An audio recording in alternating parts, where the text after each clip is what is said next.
എൻ്റെ പേര് യാക്കൂബ് ജേക്കബ്. ഞാൻ തൊടുപുഴ ചുങ്കമടവ് എന്നാണ് വരുന്നത്. ഇതെൻ്റെ അമ്മ നീന. അപ്പം ഞാനിവിടെ കൃപാസനത്തിൽ വരുമ്പോൾ ഞാൻ സാക്ഷ്യപ്പെടുത്താമെന്ന് പറഞ്ഞത് ഏപ്രിൽ 1 ഞാൻ ജർമ്മനിക്ക് പോവാം. അതായിരുന്നു ഞാൻ സാക്ഷ്യപ്പെടുത്താമെന്ന് പറഞ്ഞത്. അപ്പം ഞാനിവിടെ ആദ്യമായിട്ട് കൃപാസനം വരുന്നത് എൻ്റെ അമ്മയുടെ കൂടെയാണ്. എൻ്റെ വീട്ടുകാരെല്ലാവരും ഉണ്ടായിരുന്നു. അതിൻ്റെ മുമ്പായിട്ട് എനിക്ക് കൃപാസനം എന്താണ്, ഞാൻ ആരും പറയുന്ന ഒന്നും കേട്ടിട്ടില്ലായിരുന്നു കൃപാസനത്തെക്കുറിച്ച്. അപ്പം ഇങ്ങനെ ഞങ്ങൾ വരുന്നത് ഓഗസ്റ്റ് 2022 ഞാനും അപ്പയും അമ്മയും എല്ലാവരും കൂടെ ഒരുമിച്ച് വരുന്നത്. അതും ഒരു പത്രത്തിൻ്റെ ബലത്തിലായിരുന്നു ഞങ്ങൾ വന്നത്. ആരോ എൻ്റെ അപ്പയുടെ ക്ലിനിക്കിൽ ഒരു പത്രം കൊണ്ടുവയ്ക്കുകയും അന്ന് രാത്രി തന്നെ അപ്പോൾ തീരുമാനിക്കുക, നമുക്ക് കൃപാസനം പോവാം, ഞങ്ങളുടെ എല്ലായിടത്തും പറയുകയും ഞങ്ങൾ കൃപാസനത്തിൽ വരുമായിരുന്നു. അന്ന് പിറ്റേ ദിവസം ഞായറാഴ്ച ആയിരുന്നു അന്ന് ഇവിടെ നല്ല തിരക്കുമായിരുന്നു. ഞങ്ങൾക്ക് ആർക്കും കൃപാസനത്തിൽ എങ്ങനെ ഉടമ്പടി ഒന്നും അറിയാൻ പാടില്ലായിരുന്നു. ഞങ്ങളെല്ലാവരും ഇവിടെ എത്തുകയും അന്നേരം എല്ലാവരും ഉടമ്പടിയൊക്കെ എടുക്കുന്നത് കേട്ടു. അപ്പം ഞങ്ങൾ കുടുംബം എല്ലാവരുമായിട്ട് അമ്മയപ്പയും എൻ്റെ 2 അനിയത്തിമാരെല്ലാവരും കൂടെ ഉടമ്പടിക്ക് മുകളിലേക്ക് കയറി ചെന്നു. അന്നേരം കയറി ചെന്നപ്പോൾ ഞങ്ങൾ കുറച്ച് ലേറ്റായിട്ടാണ് ചെന്നത്. അപ്പോൾ ഞങ്ങൾ ക്ലാസ്സെല്ലാം കേട്ട് കുറച്ച് കഴിഞ്ഞപ്പോൾ അറിയുന്ന ഒരു കുടുംബത്തിൽ നിന്ന് ഒരാൾക്ക് ഉടമ്പടി എടുക്കാൻ പാടുള്ളൂ എന്ന് പറഞ്ഞു. അപ്പം അന്നേരം അപ്പോൾ എൻ്റെ അനിയത്തി പറഞ്ഞു അവൾ എടുത്തോളാമെന്ന് പറഞ്ഞു. എന്താ വെച്ചാൽ ഉടമ്പടിയുടെ പാലിക്കേണ്ടതായിട്ടെല്ലാം പറഞ്ഞപ്പോഴത്തേക്കും ഞാൻ തീരുമാനിച്ചു ഞാൻ എടുക്കുന്നില്ല. എന്താ വെച്ചാൽ രാവിലെ എണീക്കാമെന്ന് എന്നെക്കൊണ്ട് പറ്റൂലെന്ന് എനിക്ക് തീരുമാനിച്ചു. പിന്നെ ഞാൻ പൂനെയിലായിരുന്നു ഡിഗ്രി പഠിക്കാൻ പോയി. അപ്പോൾ എനിക്ക് കുറച്ച് ദുശീലങ്ങളൊക്കെ ഉണ്ടായിരുന്നു. അപ്പം അതൊന്നും എനിക്ക് ഉടനെ മാറ്റി വയ്ക്കാനുള്ളൊരു ചിന്താഗതി എനിക്ക് വന്നില്ലായിരുന്നു അന്നേരം. അപ്പം അത് കഴിഞ്ഞ് ഞാൻ തിരിച്ച് വീട്ടിലേക്ക് പോയി. പിന്നെ അത് കഴിഞ്ഞ് ഒരാഴ്ചക്കകം തിരിച്ച് കോളേജിലേക്ക് പോയി, പൂനെയിലേക്ക് പോയി. പൂനെയ്ക്ക് പോയതിന് ശേഷം പിന്നെ എനിക്ക് അതുവരെ ഒരു പ്രശ്നമില്ലായിരുന്നു. ഞാൻ അവിടെ അടിച്ചു പൊളിച്ച് തന്നെയായിരുന്നു ജീവിച്ചുകൊണ്ടിരുന്നത്. അന്നേരത്തേക്കും പിന്നെ അതിന് ശേഷം എനിക്കിങ്ങനെ ഓരോരോ തകർച്ചകൾ വന്നു തുടങ്ങി. അപ്പം എനിക്ക് ഇൻറ്റേൺഷിപ്പിനൊന്നായിട്ട് കിട്ടുന്നില്ലായിരുന്നു. അപ്പം ഞാൻ നേരം എന്താ പറ്റിയെന്ന് എനിക്ക് മനസ്സിലാവില്ല. ഇൻറ്റേൺഷിപ്പ് കിട്ടുന്നില്ലായിരുന്നു. പിന്നെ അത് കഴിഞ്ഞ് പിന്നെ ഞാൻ തിരിച്ച് അന്നേരത്തെ 7th സെം കഴിഞ്ഞ് ഞാൻ തിരിച്ച് നാട്ടിലേക്ക് വന്നപ്പോഴത്തേക്കും ഞാൻ തീരുമാനിച്ചു വന്നാൽ പിന്നെ കൃപാസനം വരാം, അത് കഴിഞ്ഞിട്ട് പോയി ഇൻറ്റേൺഷിപ്പ് അന്വേഷിക്കാമെന്ന് പറഞ്ഞു. അപ്പോൾ അന്നേരത്തേക്ക് എൻ്റെ അനിയത്തി അമ്മയൊക്കെ ഭയങ്കര ആക്റ്റീവായിരുന്നു കൃപാസനം എടുത്ത്. അപ്പോൾ അമ്മ എൻ്റെ അടുത്ത് പറഞ്ഞാൽ നീ ചെല്ല്, കൃപാസനം പോയെന്ന് എനിക്ക് ഉറപ്പായിട്ടും ഇൻറ്റേൺഷിപ്പ് കിട്ടുമെന്ന് പറഞ്ഞു. അപ്പോൾ ഞങ്ങൾ അത് വിശ്വസിച്ച് ഞാൻ കൃപാസനം വന്നു. അത് കഴിഞ്ഞ് ഒരാഴ്ചയ്ക്ക് ശേഷം ഞാൻ ഇൻറ്റേൺഷിപ്പിന് ഇൻ്റർവ്യൂവിന് പോയി. അന്നേരം തന്നെ അവർ എന്നെ സെലക്ട് ചെയ്തു, ഇൻറ്റേൺഷിപ്പിനെന്ന് പറഞ്ഞ് എന്നെ സെലക്ട് ചെയ്തു. അപ്പം അന്നേരം എനിക്ക് മനസ്സിലായി അമ്മ മാതാവ് തന്നെ എനിക്ക് ഇൻറ്റേൺഷിപ്പ് തന്നതെന്ന് എനിക്ക് ഉറപ്പായി. അതിന് ഇൻറ്റേൺഷിപ്പ് കഴിഞ്ഞ് പിന്നെ ഇൻറ്റേൺഷിപ്പിൻ്റെ സബ്മിഷനായിട്ട് കോളേജിന് പോകണമായിരുന്നു. അപ്പം കോളേജിന് എൻ്റെ കൊറോണ സമയത്തായിരുന്നു എൻ്റെ ഒരു 1.5 സെമ്മോളം. അപ്പോൾ ഞാൻ കോളേജിൽ പോയപ്പോൾ അവർ ഫീസ് കുറച്ചായിരുന്നു, ഒരു 1.5 ലക്ഷം രൂപകളും എനിക്ക് ഫീസ് കുറച്ചായിരുന്നു. അപ്പം ഞങ്ങളുടെ ബാച്ചിന് എല്ലാവർക്കും ഫീസ് കുറച്ചു. അപ്പം ഞാൻ സബ്മിഷനായിട്ട് കോളേജിലേക്ക് തിരിച്ച് ചെന്നപ്പോൾ അവർ പറഞ്ഞു നിന്നെ ഇനി അടുത്ത സെമ്മിലേക്ക് ഇനി നിനക്ക് സർട്ടിഫിക്കറ്റ് വേണമെങ്കിൽ ഈ 1.5 ലക്ഷം രൂപ അടക്കണം എന്ന് പറഞ്ഞു. അന്നേരം അന്നേരം ഞങ്ങൾ ഇച്ചിരി ക്രൈസിസിലായിരുന്നു. എന്താ വെച്ചാൽ എൻ്റെ അനിയത്തി അന്നേരം കോളേജിൽ കയറി. അപ്പം മൊത്തത്തിൽ 1.5 ലക്ഷം രൂപ എടുക്കാൻ ഞങ്ങളുടെ ഇല്ല. അപ്പം ഞാൻ അന്നേരത്തേക്കും എനിക്ക് ഭയങ്കര പേടിയായിപ്പോയി. ഇനിയിപ്പോൾ സർട്ടിഫിക്കറ്റ് കിട്ടൂല, ഇപ്പോൾ 1.5 ലക്ഷം എവിടെ നിന്ന് കൊടുക്കും എന്നൊന്നും ഒരു പിടുത്തമില്ലായിരുന്നു. അന്നേരം പെട്ടെന്ന് എൻ്റെ മനസ്സിലേക്കൊരു ചിന്ത വന്നു, കൃപാസനം പോവാം, ഉടമ്പടി എടുക്കാമെന്ന്. ഇപ്പം എന്ത് പ്രശ്നം വന്നാലും ഞാൻ അന്നേരത്തെ എൻ്റെ സിറ്റുവേഷൻ എന്താ വെച്ചാൽ ഒരു കടലിൻ്റെ നടുക്ക് നിൽക്കുന്ന പോലെ എങ്ങോട്ടാണ് പോകേണ്ടത്, എന്താ ചെയ്യേണ്ടതെന്ന് ഒരു പിടുത്തമില്ലായിരുന്നു. എനിക്കാണെങ്കിൽ എന്താ ചെയ്യേണ്ടത്, ഭയങ്കര വിഷമം, കരയണമെന്നുണ്ട്, കരയാനും പറ്റുന്നില്ല. അന്നേരത്തേക്ക് ആ സമയത്തേക്ക് എൻ്റെ ഇൻറ്റേൺഷിപ്പ് കഴിഞ്ഞ് ജോലിക്ക് തപ്പണമായിരുന്നു. അന്നേരം എന്താ ചെയ്യേണ്ടതെന്ന് ഒരു പിടുത്തമില്ലായിരുന്നു. അപ്പോൾ രണ്ടും കൽപ്പിച്ച് ഞാൻ കൃപാസനം വന്നു, ഉടമ്പടി എടുത്തു. അന്നേരം ഉടമ്പടി എടുത്തതിന് ശേഷം എനിക്ക് ജോലി കിട്ടിയതിന് ശേഷം ഞാൻ ശരിക്കൊന്നും പാലിച്ചില്ല. ഞാൻ ഉടമ്പടി ഒന്നും ശരിക്കും പാലിച്ചില്ല. അത് ശരിക്കുമായിട്ട് പറയാം, ഞാൻ ഞായറാഴ്ച മാത്രം കുർബാനയ്ക്ക് പോകുമായിരുന്നു, എന്നൊന്നും കുർബാനയ്ക്ക് പോകില്ലായിരുന്നു. കാരുണ്യപ്രവർത്തനം കാണുന്ന ആൾക്കാർക്കൊക്കെ സഹായിക്കുമായിരുന്നു. പത്രമാണെങ്കിൽ പോലും എനിക്ക് അന്നേരം ഭയങ്കര ഒരു നാണക്കേടായിരുന്നു. പത്രമൊക്കെ കൊടുക്കുന്നത്, ഇത് എങ്ങനെയാണ് കൊടുക്കുന്നത്, ആരെ കണ്ട് എങ്ങനെയാണ് കൊടുക്കുന്നത്. അപ്പോൾ ഞാൻ എൻ്റെ നാട്ടിൽ തന്നെ ആദ്യത്തെ തവണ അമ്മ എൻ്റെ കൂടെ ഉണ്ടായിരുന്നു. ഞങ്ങൾ അവിടുത്തെ ചുറ്റിലുള്ള എല്ലാവർക്കും കൊടുത്തു. പിന്നെ അത് കഴിഞ്ഞ് ഞാൻ ഓർത്തു ഇനി വല്ല ബസ് സ്റ്റാൻഡിൽ പോയി കൊടുക്കാം, ആരും ഇല്ലാത്ത സമയം നോക്കി കൊടുക്കാം, ആരെങ്കിലും കണ്ടാൽ എന്തെങ്കിലും കളിയാക്കോ എന്തെങ്കിലുമൊക്കെ പറയുമോ എന്നൊക്കെ പുറത്ത് ഞാൻ ബസ് സ്റ്റാൻഡിൽ കൊണ്ട് പത്രം കൊടുക്കുമായിരുന്നു. പിന്നെ അത് കഴിഞ്ഞ് ആദ്യം കൊടുത്തപ്പോഴത്തേക്കും പിന്നെ എനിക്ക് മനസ്സിലായി ഇത് അങ്ങനെ ഒന്നും പേടിക്കേണ്ട, ദൈവം നമ്മുടെ കൂടെ ഉണ്ടെന്ന് ഉള്ളൊരു വിശ്വാസം വന്നു. അന്നേരം എന്നെ ഒത്തിരി കൂട്ടുകാർ കളിയാക്കുമായിരുന്നു, നീ എന്താടാ വിശുദ്ധനാകാൻ പോവാണോ, വല്ല അച്ഛനാകാൻ പോവാണോ എന്നൊക്കെ പറഞ്ഞ് എന്നെ ഒത്തിരി പേര് കളിയാക്കുമായിരുന്നു. അന്നേരം ആ വിശ്വാസത്തിൽ തന്നെ ഞാൻ നിന്നു. ഞാൻ 3 മാസം ഉടമ്പടിയിൽ ഞാൻ ഉടമ്പടി വെച്ച എല്ലാം എനിക്ക് നടന്നു. എനിക്ക് കോളേജുകാർ എൻ്റെ അടുത്ത് ഇങ്ങോട്ട് വിളിച്ചിട്ട് പറഞ്ഞു നീ ഇനി ഫീസ് അടക്കേണ്ടെന്ന് പറഞ്ഞു. അത് 1.5 ലക്ഷം രൂപ ഇനി ഫീസ് നീ അടക്കേണ്ടെന്ന് പറഞ്ഞു. എനിക്ക് പിന്നെ ഞാൻ ഇൻറ്റേൺഷിപ്പ് ചെയ്ത് അവിടെ തന്നെ എനിക്ക് ജോലി കിട്ടി. എല്ലാം കിട്ടിയപ്പോഴത്തേക്കും എനിക്കൊരു അഹങ്കാരമായിപ്പോയി. ഞാൻ പിന്നെ 3 മാസം കഴിഞ്ഞ് പിന്നെ ഉടമ്പടി അങ്ങ് നിർത്തി. പിന്നെ ഞാൻ പുതുക്കാൻ പോയില്ല. അപ്പം അങ്ങനെ വന്നപ്പോഴത്തേക്കും പിന്നെ എനിക്ക് നേരത്തെക്കാട്ടിലും വലിയ തകർച്ചകളായിരുന്നു വന്നത്. എനിക്ക് 2 തവണ എനിക്ക് ആക്സിഡൻറ്റ് പറ്റി. എനിക്ക് ആദ്യത്തെ തവണ സ്കൂട്ടറിലായിരുന്നു. സ്കൂട്ടർ ഒരു കാറിൻ്റെ ബാക്കിൽ പോയി ഇടിച്ച് സ്കൂട്ടർ ഫുള്ളും പൊളിഞ്ഞു. എനിക്ക് ഹെൽമെറ്റ് ഉണ്ടായിട്ട് ഞാൻ രക്ഷപ്പെട്ടു. എന്നിട്ടും എനിക്കൊന്നും മനസ്സിലായില്ല. എന്നിട്ട് സ്കൂട്ടറൊക്കെ ശരിയാക്കി തിരിച്ച് പിന്നെ ജോലിക്കൊക്കെ പോയി. പിന്നെ അത് കഴിഞ്ഞ് പിന്നെ രണ്ടാമത്തെ കാറിലായിരുന്നു. കാറാണെങ്കിൽ മഴയത്തായിരുന്നു, ഒരു വളവിൽ മറിഞ്ഞു, 2 തവണ മറിഞ്ഞു. അതെങ്ങനെ മറിഞ്ഞു എന്ന് നേരെ നിന്ന് എനിക്കിപ്പോഴും അറിയാൻ പാടില്ല.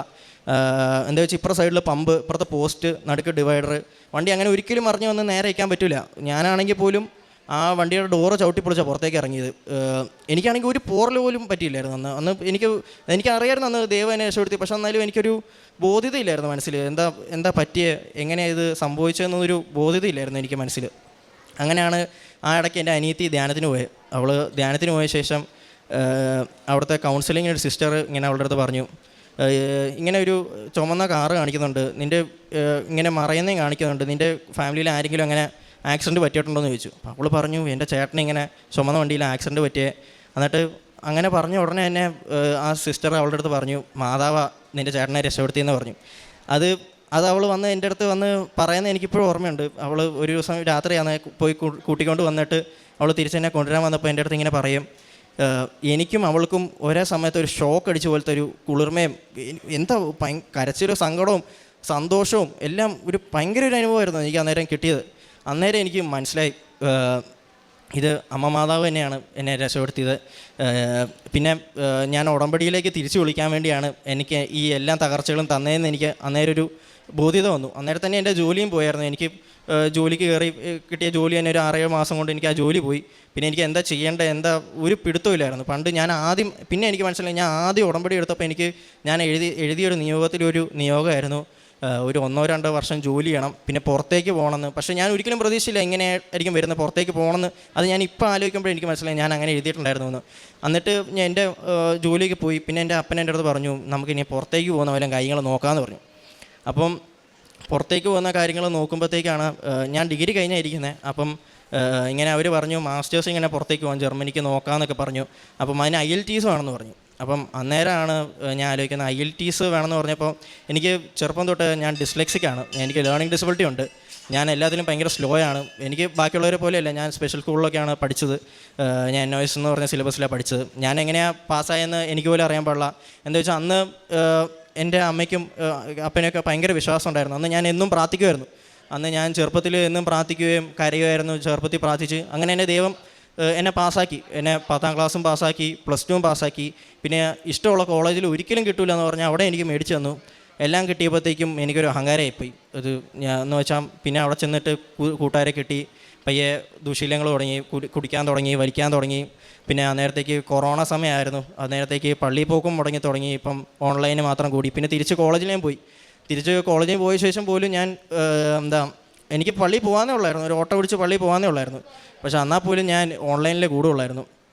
പിന്നെ അമ്മ എന്നെ ഒത്തിരി വഴക്ക് പറഞ്ഞ് പിന്നെ ബൈബിളൊക്കെ വായിക്കുമായിരുന്നു അങ്ങനെ. പക്ഷേ അന്ന് എനിക്ക് അത് കഴിഞ്ഞ് പിന്നെയും ഞാൻ ഈ 2ാമത്തെ തവണയും എനിക്ക് ദൈവമെല്ലാം തന്നിട്ട് ഞാൻ ഉപേക്ഷിച്ചപ്പോഴത്തേക്കും എനിക്ക് ഭയങ്കര കുറ്റബോധം തോന്നി. ഞാൻ ദൈവത്തിനെ ചതിച്ചെന്ന ഒരു കുറ്റബോധം എനിക്ക് തോന്നി. എനിക്ക് എല്ലാമൊക്കെ തന്നിട്ടും ഞാൻ 2 തവണ ദൈവത്തിനെ ചതിച്ച ഒരു അവസ്ഥ എന്നുള്ളൊരു ഭയങ്കര കുറ്റബോധം വന്നു. എന്നിട്ട് എൻ്റെ ആദ്യത്തെ തവണ ഞാൻ എന്നിട്ട് ഉടമ്പടി എടുക്കുന്ന 2023 ഒരു ജൂണിൽ ഞാൻ ആദ്യമായിട്ട് ഉടമ്പടി എടുക്കുന്നത്. ജൂണിൽ ഞാൻ ഉടമ്പടി എടുക്കുമ്പോൾ ആദ്യത്തെ തവണ ഞാൻ ജൂണിൽ ഉടമ്പടി എടുക്കുന്നത്. അപ്പം ആദ്യത്തെ ഉടമ്പടിയിൽ വെച്ച് എനിക്കെല്ലാം കിട്ടി. പിന്നെ ആദ്യത്തെ ഉടമ്പടി മുടക്കിയപ്പോഴത്തേക്കും എൻ്റെ കാശ് രൂപവും കാണാതെ പോയി. ആദ്യത്തെ ഉടമ്പടി മുടക്കി. പിന്നെ അത് കഴിഞ്ഞ് ഒരു 7 മാസം കഴിഞ്ഞ് 2024 ജാനുവരിയാണ് ഞാൻ ഉടമ്പടി പിന്നെ പുതുക്കുന്നത്. അപ്പോൾ ഞാൻ പുറത്തേക്ക് പോകാം, IELTS ചെയ്യാം.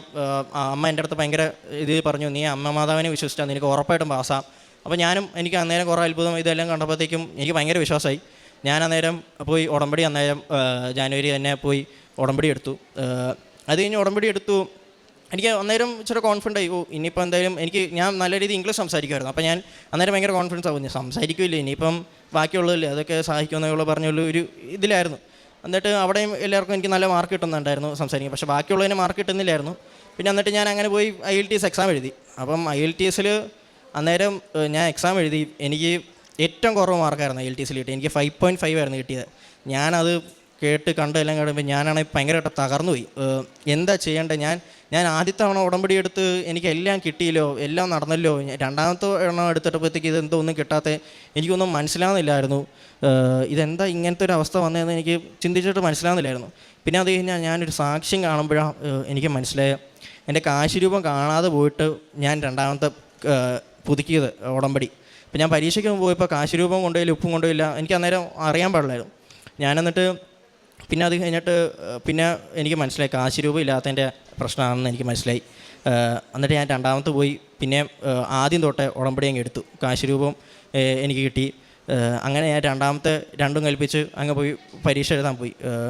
പരീക്ഷ അന്നേരം എനിക്ക് ഭയങ്കര സങ്കടമായിരുന്നു. അന്നേരം തോറ്റു. അന്നേരത്തേക്ക് എന്നെ ഒരു ശരിക്കും ഒരു മാലാഖയെ പോലെ ഒരു ബ്രദർ എൻ്റെ അടുത്ത് വന്നിട്ട് ഇങ്ങനെ പറഞ്ഞു, നീ ധ്യാനത്തിന് പോയോ എന്നിട്ടുണ്ടോ എന്ന് ചോദിച്ചു. ഞാൻ പറഞ്ഞു, ഞാൻ അവസാനമായിട്ട് ധ്യാനത്തിന് 10ാം ക്ലാസ്സിലാണെന്ന് ഞാൻ പറഞ്ഞു. അപ്പം നീ എന്തായാലും ഒരു ധ്യാനത്തിന് പോകണമെന്ന് പറഞ്ഞു. അപ്പം ഞാൻ വലിയ കാര്യമായിട്ട് ഓർത്തില്ല.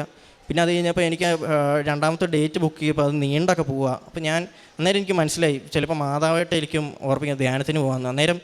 അന്നേരം ഒന്നും നോക്കാതെ അപ്പോൾ ആ ബ്രദർ എനിക്ക് അണക്കരയിൽ ഒരു ഇത് ബുക്ക് ചെയ്ത് തന്നു. ഡൊമിനിക് അച്ഛൻ്റെ ഒരു ധ്യാനം എനിക്ക് ബുക്ക് ചെയ്ത് തന്നു. ഞാനായിട്ട് അണക്കരയിൽ ധ്യാനം കൂടാൻ പോയി. ഞാൻ അന്ന് പൊട്ടിക്കരഞ്ഞു. അന്ന് മാതാവിനെ അവിടെ കൊണ്ടുപോയി ഞാൻ പൊട്ടിക്കരഞ്ഞ്. അത് കഴിഞ്ഞാണ് എനിക്ക് ഭയങ്കരമായിട്ടൊരു, എനിക്ക് അന്നേരം ഒരു ഭാഷാവരവും ഞാൻ സ്തുതിക്കാനുള്ള എനിക്കൊരു വരവും കിട്ടി. പിന്നെ എനിക്ക് മാതാവ് ആരെങ്കിലും ഞാൻ പ്രാർത്ഥിക്കും, എനിക്ക് ഏതെങ്കിലും സ്പിരിറ്റ് എൻ്റെ അടുത്ത് മാതാവിൻ്റെ അടുത്ത് പ്രാർത്ഥിക്കുമ്പോൾ എനിക്ക് കുളിർമ വരും. പക്ഷേ എൻ്റെ കൈ നോക്കിയൊന്നും എനിക്ക് മനസ്സിലാവില്ല. പക്ഷേ എനിക്ക് ഭയങ്കര കുളിർമ വരുമായിരുന്നു അന്നേരം.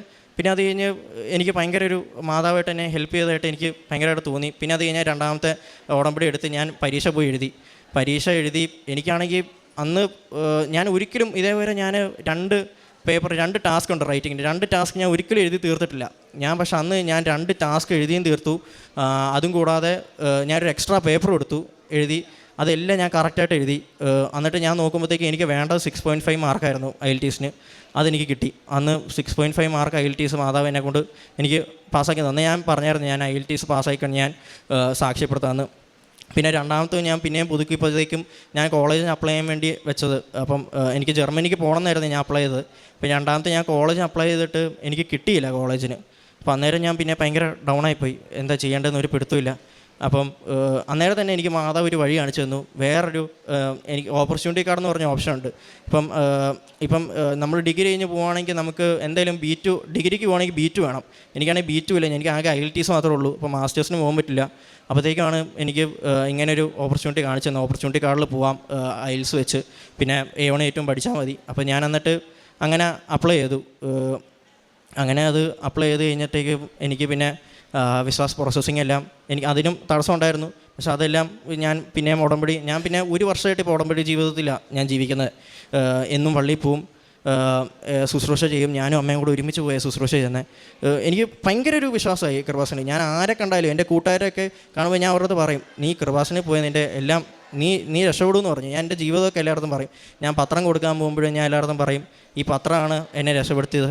ഞാൻ എന്നിട്ട് എല്ലായിടത്തും പറയും. എല്ലാവരും പറയും, ഓ അതൊന്നും നടക്കില്ല. പക്ഷെ എന്നാൽ പോലും ഞാൻ കുറേ പേരുടെ അടുത്ത് പറയും, വീഡിയോ ഡെയിലി ബ്രെഡ് എല്ലാവർക്കും അയച്ചു കൊടുക്കുകയും എനിക്കൊരു ധൈര്യമായി. എന്തൊക്കെ തകർച്ച വന്നാലും മാതാവിൻ്റെ കൂടെ കാണും. എന്നെ ട്രെയിൻ ചെയ്തെടുക്കാൻ വേണ്ടിയാണ് എനിക്ക് തകർച്ചകൾ തീരുന്നതെന്ന്. പിന്നെ പോകുന്നതിന് മുമ്പ് എൻ്റെ ഫ്രണ്ട് പറഞ്ഞായിരുന്നു, നീ പോവുകയാണെങ്കിൽ ഒരു ഹെവി ലൈസൻസ് എടുത്തുകൊണ്ട് പൊക്കോളാൻ പറഞ്ഞു. അപ്പം അന്നേരം ഞാൻ ഓർത്ത് വന്നാൽ പിന്നെ അതും എടുത്തേക്കാന്ന് ഓർത്ത് ഞാൻ അതും ഉടമ്പടി വെച്ചായിരുന്നു. അപ്പം അങ്ങനെ ഹെവി ലൈസൻസും എനിക്ക് എൻ്റെ ജീവിതത്തിൽ ഭയങ്കര കോൺഫിഡൻ്റ് ആയിട്ടുള്ളൊരു കാര്യം എന്താ വെച്ച് കഴിഞ്ഞാൽ വണ്ടി ഓടിക്കില്ലായിരുന്നു. ഞാൻ ചെറുപ്പം തൊട്ടേ വണ്ടി ഓടിക്കും. പക്ഷേ റോട്ടിൽ ലൈസൻസ് കിട്ടിയ റോട്ടിൽ ഓടിക്കാം. പക്ഷേ എനിക്ക് ഭയങ്കര ഒരു കോൺഫിഡൻ്റ് ആയിരുന്നു. ഞാൻ എന്ത് ചെയ്താലും പാസ്സാവും ഓടിക്കുമെന്ന് പറഞ്ഞുള്ളൊരു കോൺഫിഡൻറ്റിലായിരുന്നു. അന്നേരം ഞാൻ അതിൽ ഏറ്റവും എളുപ്പമുള്ള ലേണേഴ്സ് പോലെ ഹെവി ലൈസൻസിന് ഒരു ടെസ്റ്റ് ഉണ്ട്, ബാഡ്ജ് എന്ന് പറഞ്ഞ്. അത് ഞാൻ പോയി എഴുതി ആദ്യത്തെ ഇത് തന്നെ ഞാൻ തോറ്റുപോയി. ഞാൻ ആലോചിച്ചു, ഇതെന്താ ഇങ്ങനെ തോറ്റു പോകുന്നത്, ഇത് എളുപ്പമുള്ളതാണല്ലോ. പിന്നെ അത് കഴിഞ്ഞ് എനിക്ക് മനസ്സിലായി, ഞാൻ ഉപ്പൊന്നും കയ്യിൽ കൊണ്ടുപോയില്ല. ഉപ്പും വെതറി ഞാൻ കോൺഫിഡൻ്റ് ആയിട്ട് പോയിട്ട് ഞാനവിടെ പോയി ഉപ്പും വെതറിയില്ല, കാശ് രൂപം കയ്യിൽ കൊണ്ടുപോയില്ല, പിന്നെ വിശ്വാസ പ്രമാണം പറഞ്ഞില്ല. പിന്നെ രണ്ടാമത്തെ തവണ ഞാൻ പിന്നെ ഇതെല്ലാമായിട്ട് പോയി. ഞാൻ അവിടെ ഉപ്പ് വെതറി കാശ് രൂപമായിട്ട് കയ്യിൽ പോയി. ഞാനായിട്ട് എക്സാം എഴുതി ആദ്യത്തെ ഇത് തന്നെ ഞാൻ പാസ്സായി. പിന്നെ രണ്ടാമത്തെ ടെസ്റ്റ് വന്നപ്പോഴും ഇത് തന്നെ, ഞാൻ കാശ് രൂപം കൈ കൊണ്ടുപോയി, പക്ഷേ വിശ്വാസ പ്രമാണം പറഞ്ഞില്ല. ഞാൻ ആ ഒരു ടെൻഷനിൽ അങ്ങനെ ഇരുന്നു. റോഡ് ടെസ്റ്റിന് ടീ എടുക്കണ്ടേ, കാറിനൊക്കെ ഹെച്ചാ, ഇതിന് ടീയാണ്. അപ്പം ഞാൻ ടീ എടുത്തപ്പോൾ കമ്പി തട്ടി. അപ്പം അന്നേരം എനിക്ക് അന്നേരം വിഷമമായി. ഞാൻ അന്നേരം പോകാറായിരുന്നു. അപ്പോഴത്തേക്കും ഞാൻ ശരിക്കും മാർച്ച് ആദ്യം പോകാമെന്ന് വെച്ച് ഇരിക്കുമായിരുന്നു അന്നേരത്തേക്കും. പക്ഷേ എൻ്റെ വിസ വന്നില്ല. അപ്പോൾ ഞാൻ ഉടമ്പടി വെച്ചിട്ടുണ്ടായിരുന്നു, ഇങ്ങനെ എനിക്ക് ഹെവി ലൈസൻസ് വേണം പോകുന്നതിന് മുമ്പേ ഞാൻ ഉടമ്പടി വെച്ചിട്ടുണ്ടായിരുന്നു. അപ്പോഴത്തേക്കും അന്നേരത്തേക്ക് വിസ വന്നില്ല. അപ്പോഴത്തേക്കും പിന്നെ എനിക്ക് അടുത്ത ഡേറ്റ് കിട്ടി. എനിക്ക് കഴിഞ്ഞ ആഴ്ചയായിരുന്നു എൻ്റെ ടെസ്റ്റ്. അത് ഞാനത് ടീയും എല്ലാം ഈ പ്രാവശ്യം ഞാൻ ഉപ്പും എല്ലാം എടുത്തു പോയി, കാശ് രൂപം കയ്യിൽ പോയി, ടീ എടുത്തു, അതും പാസ്സായി. പിന്നെ റോഡ് ടെസ്റ്റും ഭയങ്കര എളുപ്പമായിരുന്നു എല്ലാം. പിന്നെ എൻ്റെ ലൈസൻസും എനിക്ക് കൈ കിട്ടി. പിന്നെ വേറൊരു എൻ്റെ ഒരു നിയോഗമായിരുന്നു. ഞാൻ എവിടെ പോയാലും, ജർമ്മനിയിൽ എവിടെ പോയി നിൽക്കുവാണെങ്കിലും എൻ്റെ തൊട്ടടുത്ത് ഒരു പള്ളി വേണം. പള്ളി എനിക്ക് എന്നും കുർബാന കൂടണം. ഞാൻ ഈ ഉടമ്പടി ജീവിതത്തിൽ ജീവിക്കുമ്പോഴത്തേക്കും എനിക്ക് ഭയങ്കര ഒരു കൃപ കിട്ടിയെന്ന് വെച്ചാൽ ഞാൻ എന്നും പള്ളിയിൽ പോകുന്നതായിരുന്നു. എന്താണെന്ന് വെച്ചാൽ ഞാൻ ഒരു ദിവസം പള്ളിയിൽ പോയില്ലെങ്കിൽ എനിക്ക് ജീവിതത്തിൽ എന്തോ കുറവുള്ള പോലെയാണ്. ഞാനാണെങ്കിൽ പണ്ടൊന്നും മര്യാദയ്ക്ക് കുർബാനയ്ക്കൊന്നും പോയില്ലായിരുന്നു. ഞാനാണെങ്കിൽ ക്രിസ്മസിനൊക്കെ ആണെങ്കിൽ അവിടെ പള്ളിയുടെ ബാക്കിൽ പോയി കൂട്ടുകാരുടെ അടുത്ത് കഥയും പറഞ്ഞുകൊണ്ട് അവിടെ ഇരിക്കുമായിരുന്നു. ഞാൻ കുർബാനയ്ക്കും പോകില്ല. കുർബാനയുടെ സീരിയസ്നെസ് എന്താണെന്ന് എനിക്ക് കറക്റ്റായിട്ട് അറിയില്ലായിരുന്നു. പിന്നെ അത് കഴിഞ്ഞ് ഞാൻ ഉടമ്പടി ജീവിതത്തിൽ ജീവിക്കാൻ തുടങ്ങിയപ്പോഴാണ് എനിക്ക് മനസ്സിലായത് നമ്മൾ ഈശോനെ സ്വീകരിക്കുക നമ്മളിലേക്ക്. അന്നേരം നമ്മൾ കുമ്പസാരിച്ച് വിശുദ്ധീകരിച്ചാണ് നമ്മൾ പോകേണ്ടത്. ഞാനാണെങ്കിൽ അന്നേരം മാസത്തിലൊരിക്കലോ 2 മാസത്തിലൊക്കെ കുമ്പസാരിക്കുള്ളായിരുന്നു. എനിക്കതിൻ്റെ സീരിയസ്നെസ് എന്താണെന്ന് എനിക്ക് അറിയാൻ പാടില്ലായിരുന്നു. ഞാൻ പിന്നെ അത് കഴിഞ്ഞ് ഞാൻ ഉടമ്പടി ജീവിതത്തിൽ ജീവിച്ച് എന്നും കുർബാനയ്ക്ക് പോകുമ്പോൾ എനിക്ക് ശരിക്കും ഫീൽ ചെയ്യാം ഞാൻ ഈശോനെ സ്വീകരിക്കുന്നത്. എനിക്ക് പിന്നെ ഒരു ദിവസം കുർബാനയ്ക്ക് പോയില്ലെങ്കിൽ ഭയങ്കര ഒരു ബുദ്ധിമുട്ടാണ്. ഞാൻ മാക്സിമം എല്ലാ ദിവസവും കുർബാനയ്ക്ക് പോകും, ബൈബിൾ വായിക്കും. പണ്ടാണെങ്കിൽ ഞാൻ ബൈബിൾ വായിക്കുമ്പോൾ എനിക്കൊന്നും മനസ്സിലാവില്ലായിരുന്നു. ഞാൻ ചുമ്മാ കഥ വായിച്ചൊന്നുമില്ല, ഇങ്ങനെ വായിച്ചു പോകുമായിരുന്നു. പിന്നെ അത് കഴിഞ്ഞ് ഞാൻ ബൈബിൾ വായിക്കാൻ തുടങ്ങിയപ്പോഴത്തേക്കും എനിക്ക് എല്ലാം മനസ്സിലാവുന്നുണ്ടായിരുന്നു. ഞാൻ എന്താ വായിക്കുന്നത് എനിക്ക് അച്ഛൻ പ്രസംഗിക്കുമ്പോഴും എനിക്ക് കണക്ട് ചെയ്ത് കിട്ടുമായിരുന്നു, എല്ലാം കറക്റ്റായിട്ട് കിട്ടുമായിരുന്നു. പിന്നെ എൻ്റെ അമ്മയെ കൊടുക്കും. ഞാൻ ഈ ഉടമ്പടിയൊക്കെ എടുത്തു കഴിഞ്ഞ് പിന്നെ ഞാൻ ചെറുപ്പത്തിൽ നന്നായിട്ട് പ്രാർത്ഥിക്കുന്ന ആളാണ്. പക്ഷേ എനിക്കെപ്പോഴും ദൈവത്തോട് നന്നായിട്ട് കുറച്ചുകൂടെ അടുക്കണം എന്ന് ഭയങ്കര ആഗ്രഹമായിരുന്നു. അതുപോലെ ഞാൻ ഉടമ്പടി എടുത്ത പിന്നെ എനിക്ക് മാതാവിനെ എനിക്ക് ശരിക്കും അറിയത്തില്ലായിരുന്നു. കാരണം ഞാൻ LKG till 10th വരെ ഞാൻ ഊട്ടിയിലാണ് പഠിച്ചത്, ഒരു CSI സ്കൂളിലാണ് പഠിച്ചത്. അപ്പോൾ ആ ഒരു സ്പിരിച്വൽ ഇതിലാണ് ഞാൻ വളർന്നത്. പിന്നെ എന്നെ ഒരു കാത്തലിക് കുടുംബത്തിൽ കെട്ടിച്ചു. I was a Yakoba. എന്നിട്ട് അവിടവും കുറച്ച് കഴിഞ്ഞ് അപ്പം നന്നായിട്ട് പ്രാർത്ഥിക്കുമായിരുന്നു. അപ്പോൾ കുറച്ച് വർഷം കഴിഞ്ഞിട്ടാണ് എനിക്ക് മാതാവിനെ മനസ്സിലായത്. പക്ഷേ എന്നാലും അത്ര അടുപ്പമില്ലായിരുന്നു. പക്ഷേ ഉടമ്പടി എടുത്തേ പിന്നെ എനിക്ക് വേറെ ധ്യാനമൊക്കെ കൂടി എല്ലാം കഴിഞ്ഞപ്പോഴത്തേക്ക് എനിക്ക് ശരിക്കും അമ്മേനെ എൻ്റെ സ്വന്തം അമ്മയായിട്ട് സ്നേഹിക്കാൻ പറ്റി. ഞങ്ങളിത് കാരുണ്യ പ്രവർത്തനങ്ങൾ എങ്ങനെയാണെന്ന് വെച്ചാൽ ഞാനും അമ്മയും കൂടെ പത്രം കൊടുക്കാൻ പോകുമായിരുന്നു. പിന്നെ എല്ലാ മാസം ഒരിക്കൽ ഗവൺമെൻറ് ആശുപത്രി ഫുഡ് കൊടുക്കാൻ പോകും. പിന്നെ ഓൾഡ് ഏജ് ഹോമിൽ ഞങ്ങൾ പ്രായമുള്ള ആൾക്കാരെ പോയി കണ്ട് സംസാരിക്കും. അമ്മയാണെങ്കിൽ കുരിശോട്ട് അവരെ പ്രാർത്ഥിച്ച് അവർക്ക് വേണ്ടി പ്രാർത്ഥിക്കും. ഗവൺമെൻറ് ഹോസ്പിറ്റലാണെങ്കിൽ പോവുകയാണെങ്കിൽ പോലും എല്ലാവരുടെ അടുത്തും സംസാരിച്ച് പത്രം കൊടുത്ത് കൃപാസനത്തിൻ്റെ പിന്നെ എണ്ണ കൊടുക്കില്ല, പക്ഷേ എന്നാൽ കുരിശ് കൊടുത്ത് എല്ലാവരെയും ഉടമ്പടി തൈലം എല്ലാവരുടെയും തലയെ തൊട്ട് കുരിശ് വരിച്ച് പ്രാർത്ഥിക്കുമായിരുന്നു. പിന്നെ അവിടെ ആവശ്യമുള്ള ആൾക്കാർക്ക് അമ്മ പൈസയും കൊടുക്കുമായിരുന്നു. പിന്നെ അത് കഴിഞ്ഞ് ഞങ്ങളൊരു ഗവൺമെൻറ് ഓൾഡ് ഏജ് ഹോമിലായിരുന്നു പൊയ്ക്കൊണ്ടിരുന്നത്. അപ്പം അവിടെ ഇടയ്ക്ക് ഒരു ഓഫീസർ വന്നിട്ട് ഞങ്ങളുടെ അടുത്ത് ഭയങ്കരമായിട്ട് ചൂടായി. എന്നിട്ട് പറഞ്ഞു, ഇനി ഇങ്ങോട്ടൊക്കെ വന്നേക്കില്ല, ഇവിടെ ഒന്നും കൊടുക്കാൻ പറ്റില്ലെന്ന് പറഞ്ഞു. അന്നേരം ഞങ്ങൾക്ക് ഭയങ്കര വിഷമമായി പോയി, ഒരു സ്ഥലം നമുക്ക് കിട്ടുന്നില്ല. പിന്നെ അത് കഴിഞ്ഞ് ദയവായിട്ട് ഞങ്ങൾക്ക് അടുത്ത് തന്നെ ഒരു ദിവ്യരക്ഷാലയം എന്ന് പറഞ്ഞ് മെൻ്റലി ചെറിയ ചാലഞ്ചഡ് ആയിട്ടുള്ള ആൾക്കാർ, പക്ഷേ പ്രായമുള്ള ആൾക്കാർ താമസിക്കുന്ന സ്ഥലമാണ്. അപ്പം അവിടെ ചെന്നപ്പോഴാണ് ഞങ്ങൾക്ക് അവിടെ എല്ലായിടത്തും ഞാൻ വിസ മേടിക്കാൻ പോയപ്പോഴും അവിടെയും കൃപാസനത്തിൻ്റെ ഫോട്ടോ, ഇവിടെ ദിവ്യരക്ഷാലയം പോകുമ്പോഴത്തേക്കും അവിടെയും കൃപാസനത്തിൻ്റെ ഫോട്ടോ, ഞാൻ എല്ലായിടത്തും എനിക്ക് മനസ്സിലാകുന്നുണ്ട് മാതാവ് എന്നെ ഗൈഡ് ചെയ്യുക, ഓരോ സ്ഥലത്തേക്ക് ഞങ്ങളെ കൊണ്ടുപോകുക. എന്നിട്ട് പിന്നെ ഞങ്ങൾ അവിടെ എല്ലാം പേഷ്യൻസിനെ നോക്കും. അവിടുത്തെ പാത്രങ്ങളെല്ലാം ഞങ്ങൾ കഴുകുമായിരുന്നു. അവിടുത്തെ ഒരു 10-100 പേഷ്യൻസ് ഉണ്ടായിരുന്നു. അവിടുത്തെ എനിക്ക് തോന്നുന്നു ഒരു 300ഓളം പേഷ്യൻ്റ് ഉണ്ടായിരുന്നു. പക്ഷേ കുറച്ചൊരു 150 പേരുടെ പാത്രം ഞാനും അമ്മയും കൂടെ കഴുകിയിട്ടുണ്ട് അവിടുത്തെ. പിന്നെ അവിടുത്തെ പരിസരം മുഴുവൻ ഞാൻ തൂത്തുവാരിയിട്ടുണ്ട് അവിടുത്തെ. അങ്ങനെ ശരിക്കും പിന്നെ അത് കഴിഞ്ഞ് ഞാൻ പള്ളിയിൽ പണ്ട് പൈസ ഒന്നും ഇടില്ലായിരുന്നു. അപ്പം പിന്നെ ഞാൻ ഈ ഉടമ്പടി ജീവിതത്തിൽ ജീവിക്കാൻ തുടങ്ങിയപ്പോഴത്തേക്ക് ഞാൻ പള്ളിയിൽ പൈസ ഇടാൻ തുടങ്ങിയപ്പോഴത്തേക്ക് എനിക്ക് മനസ്സിലാകുന്നുണ്ട്, ഞാനിപ്പോൾ ഒരു 100 ഇടുവാണെങ്കിൽ അതിൻ്റെ ഇരട്ടി പൈസ ആയിട്ട് എനിക്ക് തിരിച്ചെൻ്റെ പേഴ്സിൽ ആവശ്യമുള്ള സമയമാകുമ്പോൾ എനിക്ക് കിട്ടുന്നുണ്ടെന്ന് എനിക്ക് മനസ്സിലായി.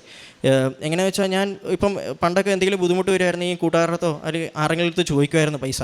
പക്ഷേ ഞാൻ പിന്നെ പള്ളിയിലും ആൾക്കാർക്കൊക്കെ പൈസ കൊടുക്കാൻ തുടങ്ങിയപ്പോഴത്തേക്കും എനിക്ക് എന്തെങ്കിലും ഒരു ആവശ്യം വന്നു കഴിഞ്ഞാൽ അപ്പോൾ എൻ്റെ പേഴ്സിൽ കാശുണ്ടാകാൻ തുടങ്ങി. അപ്പോഴത്തേക്കും പിന്നെ അത് മാത്രമല്ല, ഞാൻ ഇപ്പം ഒരു 500 രൂപ മാത്രം എൻ്റെ കയ്യിൽ ഉണ്ടെങ്കിൽ പോലും ഞാനത് പള്ളി ഇടുമായിരുന്നു. പണ്ടൊന്നും ഞാൻ അത് ഇടുകയില്ലായിരുന്നു. അപ്പോൾ അത്രയും പൈസ ആണെങ്കിൽ പോലും ഞാൻ മൊത്തം അത് പള്ളി ഇടും. എനിക്ക് വിശ്വാസമുണ്ട് ദൈവം എനിക്ക് എന്നെ സഹായിക്കും. ഞാൻ ആരെ എന്ത് സഹായിച്ചാലും ദൈവം എന്നെ സഹായിക്കും എന്നുള്ള ഒരു പൂർണ്ണബോധ്യം എനിക്കുണ്ട്. ഞാൻ അടുത്ത ചൊവ്വാഴ്ചയാണ് ജർമ്മനിക്ക് പോകുന്നത്. 1-ാം തീയതി രാത്രി 10:30-ക്കാണ് എൻ്റെ ഫ്ലൈറ്റ്. അപ്പം എന്നെ ഇവിടെ മാതാവായിട്ട് കൊണ്ടുവരുന്നതിൻ്റെ മാതാവിനും ഈശോപ്പച്ചനും മാതാവിനും പറഞ്ഞാൽ തീരാത്തത്ര നന്ദി.